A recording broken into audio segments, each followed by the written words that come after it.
Opening statements. Milord, আসামি mobile দেখা ছাড়া কিছুই খেতে চায় না, সারাক্ষণ কার্টুন দেখে এবং গেমস খেলে।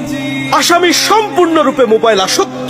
Objection milord. Objection overruled, you may proceed. আসামি তার বাবার মোবাইল দেখতে দেখতে হাত থেকে ফেলে ডিসপ্লে ভাঙারও রেকর্ড আছে।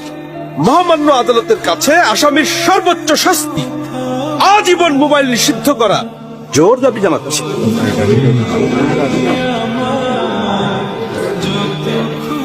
Order, order. আসামি কি কিছু বলতে চায়? হ্যাঁ, আমি ভুল করেছি, আমি অপরাধী। আমি মোবাইল ছাড়া খেতে চাইনি, কিন্তু খেতে চাইনি বলে কেউ গল্প করে আদর করে খাওয়াইনি তো। আমাকে মোবাইল দিয়ে ভুলিয়েছে, আমিও ভুলেছি। এখন মোবাইল ছাড়া খেতে ইচ্ছে করে না।